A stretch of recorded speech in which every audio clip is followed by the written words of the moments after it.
All, welcome back to my channel Madhu creatives and vlogs.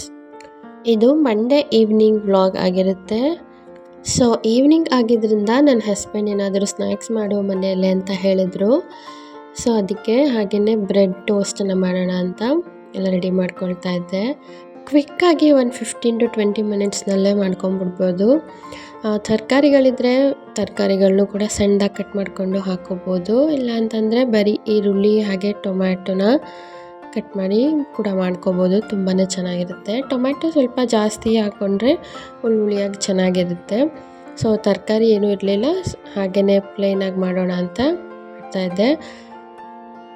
ನನ್ನ ಮಗಳಿಗೂ ಕೂಡ ಇದು ತುಂಬಾ ಇಷ್ಟಪಟ್ಟು ತಿಂತಾಳೆ. ಅವಳು ಕೂಡ ಆವಾಗಲೇ ಸ್ಕೂಲಿಂದ ಬಂದಿದ್ದರಿಂದ ಇಬ್ಬರಿಗೂ ಸರಿ ಹೋಗುತ್ತೆ ಅಂತ ಮಾಡ್ತಾಯಿದ್ದೆ.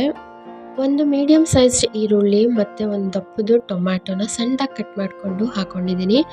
ಅದಕ್ಕೆ ಒಂದು ಸ್ವಲ್ಪ ಕೊತ್ತಂಬರಿ ಸೊಪ್ಪು ಹಾಗೆ ಚಿಲ್ಲಿ ಪೌಡರ್, ಸ್ವಲ್ಪ ಮೆಣಸಿನ ಪೌಡರ್, ಚಾಟ್ ಮಸಾಲಾನ ಆ್ಯಡ್ ಮಾಡಿಕೊಂಡು ಫ್ರೈ ಮಾಡಿಕೊಂಡೆ. ಪಕ್ಕದಲ್ಲೇ ಒಂದು ಪ್ಯಾನ್ ಇಟ್ಟು 1 ಸ್ಪೂನ್ ತುಪ್ಪ ಹಾಕಿ ಬ್ರೆಡ್ನ 2 ಸೈಡು ಲೋ ಫ್ಲೇಮ್ನಲ್ಲಿ ಇಟ್ಕೊಂಡು ರೋಸ್ಟ್ ಮಾಡ್ಕೊಳ್ಳೋಣ. 2 ಸೈಡು ರೋಸ್ಟ್ ಆದ ನಂತರ ನಾವು ರೆಡಿ ಮಾಡಿ ಇಟ್ಕೊಂಡಿದ್ದ ಸ್ಟಫನ್ನು ಅದಕ್ಕೆ ಆ್ಯಡ್ ಮಾಡಿ ಮತ್ತು ಇನ್ನೊಂದು ಕಡೆ ಕೂಡ 1 ನಿಮಿಷ ಆಗೋಷ್ಟು ರೋಸ್ಟ್ ಮಾಡಿಕೊಂಡ್ರೆ ಫಟ್ ಅಂತ ಬ್ರೆಡ್ ಟೋಸ್ಟ್ ರೆಡಿ ಆಗಿಬಿಡುತ್ತೆ. ತುಂಬಾ ಸ್ಪೈಸಿಯಾಗಿರುತ್ತೆ. ಯಾಕಂದರೆ ನಾನಿಲ್ಲಿ ಪೆಪ್ಪರ್ ಪೌಡರ್ ಹಾಕಿದ್ದೀನಿ, ಹಾಗೆ ಚಾಟ್ ಮಸಾಲ ಕೂಡ ಆ್ಯಡ್ ಮಾಡಿದ್ದೀನಿ. ಟೇಸ್ಟ್ ತುಂಬಾ ಚೆನ್ನಾಗಿತ್ತು. ಇದಕ್ಕೆ ಬೇಕಿದ್ದರೆ ಕ್ಯಾಬೇಜ್, ಕ್ಯಾರೆಟ್ ಅಥವಾ ಈವನ್ ಎಗ್ ಕೂಡ ಹಾಕ್ಕೊಂಡು ಮಾಡ್ಕೊಳ್ಬೋದು.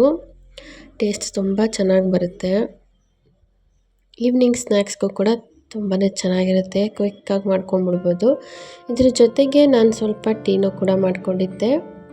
ನನ್ನ ಹಸ್ಬೆಂಡ್ಗೂ ಕೊಟ್ಟು ಡಿಮಾರ್ಟ್ಗೆ ಹೋಗೋಣ ಅಂತ ಪ್ಲ್ಯಾನ್ ಮಾಡ್ಕೊಂಡ್ವಿ. ಸ್ವಲ್ಪ ಸಾಮಾನು ಪರ್ಚೇಸ್ ಮಾಡಬೇಕಿತ್ತು. ಇನ್ನು ನನ್ನ ಮಗಳಂತೂ ಸ್ಕೂಲಿಂದ ಆವಾಗ ತಾನೇ ಬಂದಿದ್ಲು.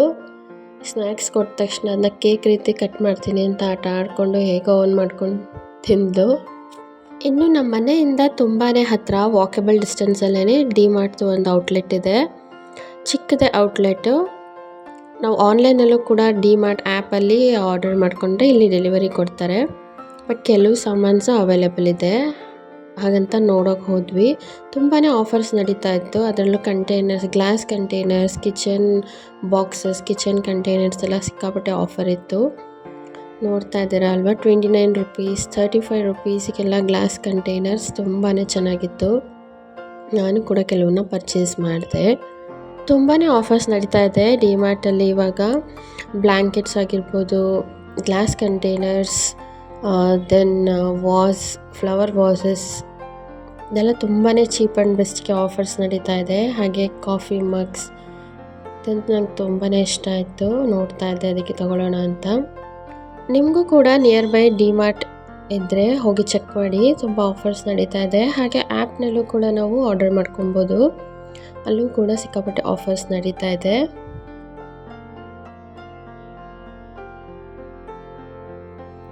ಇನ್ನು ನನ್ನ ಮಗಳು ಕೂಡ ಈ ರೀತಿ ಬಾಟಲ್ ಬೇಕು ಅಂತ ಎಲ್ಲ ಕೂಡ ಚೆಕ್ ಮಾಡಿ ನೋಡ್ತಾ ಇದ್ಲು. ಅವಳಿಗೆ ಈ ರೀತಿ ಬಾಟಲ್ ತುಂಬಾ ಇಷ್ಟ ಆಗಿಬಿಟ್ಟಿತ್ತು. ಅವ್ರ ಪಪ್ಪನ ನನಗೆ ಬೇಕು ಅಂತಲೇ ಕೇಳ್ತಾ ಇದ್ಲು. ಇನ್ನು ಕಿಚನ್ ಐಟಮ್ಸ್ ಬಿಟ್ಟರೆ ಮಕ್ಕಳು ರಿಲೇಟೆಡ್ ರೀತಿ stationery products, lunch box, bottles ಇದನ್ನು ಕೂಡ ತುಂಬಾ ಆಫರ್ಸ್ ಇತ್ತು. ಕ್ವಾಲಿಟಿ ಕೂಡ ತುಂಬಾ ಚೆನ್ನಾಗಿತ್ತು. ಪ್ರೈಸ್ ಕಮ್ಮಿ ಆದರೂ ಕ್ವಾಲಿಟಿ ಮಾತ್ರ ಬೆಸ್ಟ್ ಅಂತಲೇ ಹೇಳ್ಬೋದು ಡಿಮಾರ್ಟಲ್ಲಿ. ಆಲ್ಮೋಸ್ಟ್ ನಾನು ಎಲ್ಲ ಸಾಮಾನುಗಳನ್ನೂ ಡಿಮಾರ್ಟಲ್ಲೇ ಪರ್ಚೇಸ್ ಮಾಡಿರೋದು. ಕ್ವಾಲಿಟಿ ನನಗೆ ತುಂಬ ಇಷ್ಟ ಆಗುತ್ತೆ.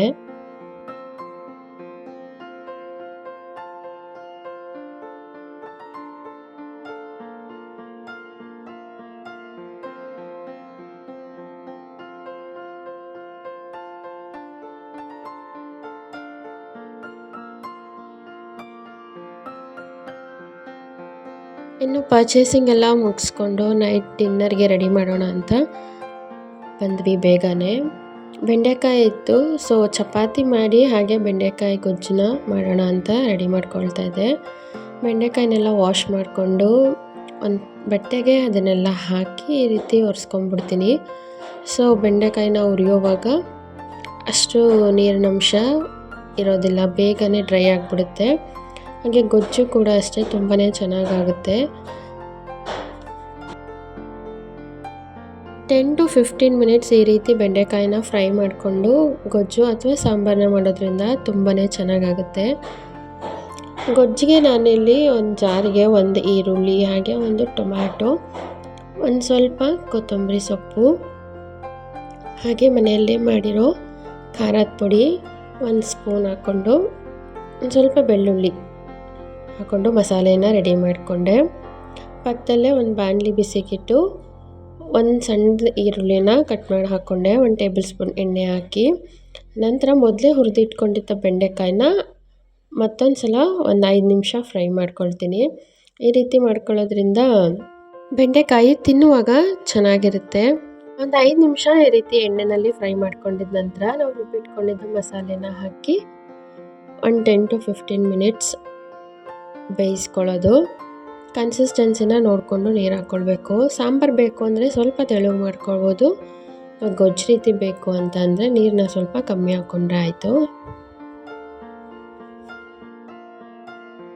ನಂತರ ಇದಕ್ಕೆ 1-2 ರಿಂದ 3 ಸ್ಪೂನ್ ಆಗುವಷ್ಟು ಹುಣಸೆ ಹಣ್ಣಿನ ರಸನ ಹಾಕ್ಕೊಂಡ್ರೆ ಬೆಂಡೆಕಾಯಿ ಗೊಜ್ಜು ರೆಡಿ ಆಗಿಬಿಡುತ್ತೆ. ತುಂಬಾ ಬೇಗ ಮಾಡ್ಕೋಬೋದು ಒನ್ ಟೈಮ್ಗೆ. ಪಕ್ಕದಲ್ಲೇ ನಾನು ಚಪಾತಿ ಹಿಟ್ಟನ್ನು ಕಲಸಿಟ್ಟಿದ್ದೆ, ಮೊದಲೇ ಚಪಾತಿನೂ ಕೂಡ ಹಾಕ್ಕೊಂಡೆ. ಇಷ್ಟೊತ್ತಿಗೆ ಆಗಲೇ 8:30, 8:45 ಅಷ್ಟು ಟೈಮ್ ಆಗಿತ್ತು. ಸೊ ಊಟನೆಲ್ಲ ಮುಗಿಸ್ಕೊಂಡು ವಾಕ್ ಹೋಗಿ ಬಂದು ನಮ್ಮ ಡೇನ ಎಂಡ್ ಮಾಡಿದ್ವಿ. ನಾವು ರಾತ್ರಿ ಹೊತ್ತು ಊಟ ಮಾಡುವಾಗ ಡೈಲಿ ಹೀಗೆ ಎಲ್ಲನೂ ಮುಂದೆ ತಂದಿಟ್ಕೊಂಡು ಊಟನ ಮಾಡ್ತೀವಿ. ಒಂದೊಳ್ಳೆ ಫ್ಯಾಮಿಲಿ ಟೈಮ್ ಸ್ಪೆಂಡ್ ಮಾಡ್ದಂಗೆ ಆಗುತ್ತೆ. ಬೆಳಿಗ್ಗೆ ವರ್ಕಲ್ಲಿ ಇರ್ತೀವಿ, ಸೊ ಜೊತೆಯಲ್ಲಿ ಊಟ ಮಾಡೋಕ್ಕಾಗಲ್ಲ. ಮಧ್ಯಾಹ್ನನೂ ಅಷ್ಟೇ ನನ್ನ ಮಗಳು ಸ್ಕೂಲಿಗೆ ಹೋಗಿರ್ತಾಳೆ, ಸಿಗಲ್ಲ. ಬಟ್ ನೈಟ್ ಮಾತ್ರ ಈ ರೀತಿ ಮಿಸ್ ಮಾಡಲ್ಲ. ಸೊ ಯಾರೆಲ್ಲ ಇನ್ನೂ ನನ್ನ ಚಾನಲ್ಗೆ ಸಬ್ಸ್ಕ್ರೈಬ್ ಆಗಿಲ್ವೋ ಪ್ಲೀಸ್ ಸಬ್ಸ್ಕ್ರೈಬ್ ಮಾಡ್ಕೊಳ್ಳಿ. ಹಾಗೆ ಈ ವಿಡಿಯೋ ಇಷ್ಟ ಆದರೆ ಲೈಕ್ ಮಾಡಿ, ಹಾಗೆ ಕಾಮೆಂಟ್ಸ್ ಕೂಡ ಮಾಡಿ. ಮತ್ತೆ ಸಿಗ್ತೀನಿ ಇನ್ನೊಂದು ವ್ಲಾಗ್ನಲ್ಲಿ. Till then bye and thanks for watching this video.